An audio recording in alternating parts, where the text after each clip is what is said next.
आगे बढ़ते हैं बच्चों।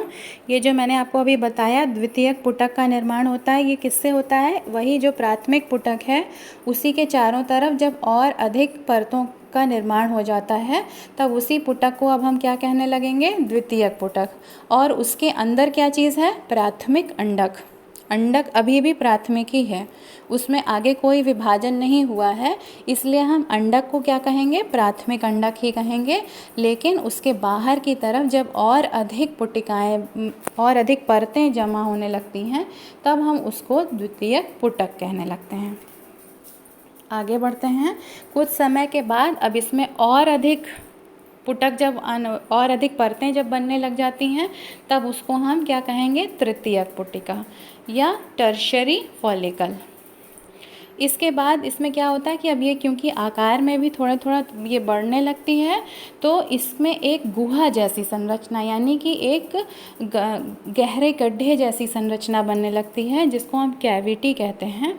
उसमें धीरे धीरे कुछ तरल भरने लगता है और ये तरल किस लिए होता है? अब ये जो अंडाणु बनेगा इससे उसके पोषण के लिए है।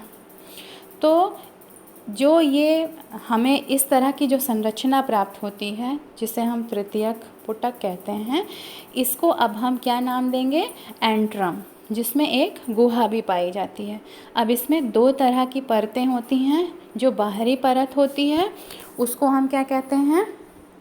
Theca externa. एक्सटर्ना मतलब बाहर की तरफ, एक्सटर्नल। और दूसरी अंदर की तरफ जो परत होती है उसको हम कहते हैं थीका इंटरना या इंटरनल मतलब अंदर की तरफ। फिर क्या होता है कि तृतीयक पुटक के अंदर अभी भी अब हमारे इस तृतीयक पुटक के अंदर भी अंडक वही चल रहा है। अंडक कैसा है? अभी भी वो प्राथमिक ही है क्योंकि उसमें आगे अभी कोई विभाजन नहीं हुआ है। केवल अंतर कहाँ पर आ रहा है? उसमें बाहर की तरफ परतें ज़्यादा होती जा रही हैं जिसकी वजह से वो प्राथमिक से द्वितीयक और द्वितीयक से तृतीयक पुटक बन गया। पुटक का मतलब बच्चों बाहर की परत से है और ये पुटक जिसके चारों ओर बन रहा है वो है प्राथमिक अंडक। अब आगे बढ़ते हैं। फिर इसके बाद क्या होता है? जब तृतीयक पुटक बन चुका होता है उसके बाद अब ये जो अंदर इसके प्राथमिक अंडक था अब उसमें धीरे धीरे वृद्धि होना शुरू होती है। अब इसका इसी समय पर इसका पहला अर्धसूत्री विभाजन पूरा हो पाता है। अभी तक हमने देखा ना कि ये केवल प्रोफेज या पूर्वावस्था 1 में ही चल रहा था। अब इसका इस अवस्था में ही इसका पहला अर्धसूत्री विभाजन जाकर पूरा होता है। पहला अर्धसूत्री विभाजन पूरा होने का मतलब क्या हुआ कि हमको 2 कोशिकाएं प्राप्त होंगी। जब आपको याद होगा, जब मैंने आपको पिछली कक्षा में पढ़ाया था अर्धसूत्री विभाजन, तो उसमें हमने क्या देखा था कि जब पहला अर्धसूत्री विभाजन समाप्त होता है तो हमको 2 संतति कोशिकाएं मिलती हैं। फिर जब उन्हीं दोनों में जब दूसरा अर्धसूत्री विभाजन शुरू होता है, दूसरा विभाजन शुरू होता है, तो अंत में परिणाम स्वरूप हमको 4 संतति कोशिकाएं मिलती हैं जो कि चारों ही अगुणित होती हैं। तो उसी तरह से यहाँ पर भी होगा। अब चूँकि ये पहला अर्धसूत्री विभाजन समाप्त हो रहा है तो इसमें हमको 2 असमान कोशिकाएं प्राप्त होती हैं। असमान मतलब अलग अलग आकार की, एक बड़ी होती है और एक छोटी होती है। तो जो बड़ी होती है उसको हम कहते हैं द्वितीयक अंडक। अब हमारा प्राथमिक अंडक नहीं रह गया, उसमें अर्धसूत्री विभाजन पूर्ण हुआ तो वो किस में परिवर्तित हो गई? द्वितीयक अंडक में। और जो हमको दूसरी छोटी कोशिका मिली हुई है उसको हम कहते हैं ध्रुवीय पिंडक या पोलर बॉडी। अब बच्चों ये पोलर बॉडी जो है वो सबसे पहली पोलर बॉडी हमको मिली है, इसलिए इसको हम प्राथमिक ध्रुवीय पिंड भी कहते हैं या फर्स्ट पोलर बॉडी भी कहते हैं। अब इसके बाद क्या होगा? तृतीयक पुटक। अब इस अवस्था में जब विभाजन हो चुका होता है, यानी ये सारा विभाजन कहाँ पर हो रहा है? तृतीयक पुटक के अंदर, लेकिन किस में हो रहा था? प्राथमिक अंडक में। अब प्राथमिक अंडक में विभाजन हो जाने के बाद हमको 2 कोशिकाएं मिली, द्वितीयक अंडक और ध्रुवीय पिंडक। फिर इसके बाद जो तृतीयक पुटक है अब ये अभी और आगे जाकर परिपक्व होगा। यानी कि अब जब ये आखिरी स्टेज आती है, जब ये इससे ज़्यादा परिपक्व नहीं हो सकता है, जो इसकी फाइनल मैच्योरिटी की अवस्था आ जाती है, उसको अब हम कहते हैं परिपक्व पुटक, या इसको इंग्लिश में हम कहते हैं ग्राफियन पुटक या ग्राफियन फॉलिकल। क्योंकि इसको ग्राफ नामक साइंटिस्ट ने खोजा था, इसलिए उनके नाम पर ही इसको ग्राफियन नाम दिया गया है।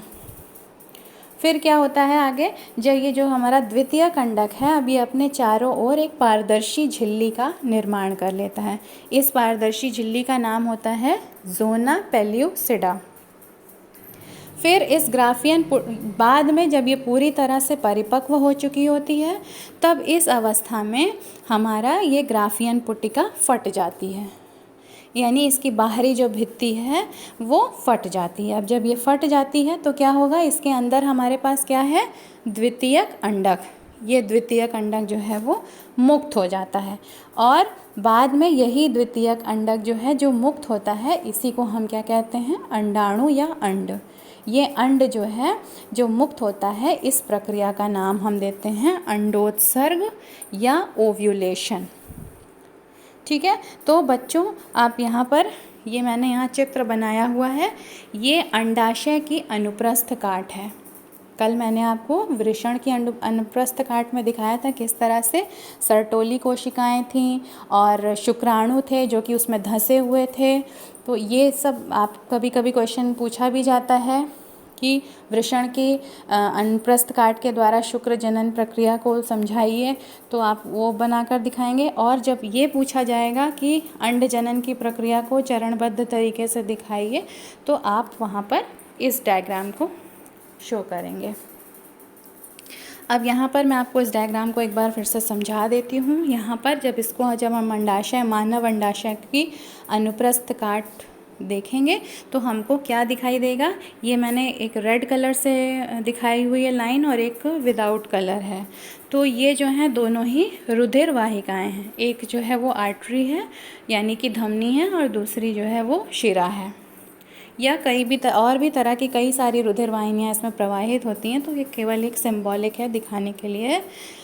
अब इसमें हम आगे बढ़ते हैं। तो आपको बच्चों यहाँ पर देखो बच्चों, ये जो अंड जनन की प्रक्रिया है वो आप देख रहे हैं कि किस तरह से चरण में हो रही है, कई सारी स्टेप्स आ रही हैं इसमें। तो पहला ये हमको जो आपको छोटी सी एक ये दिख रही है,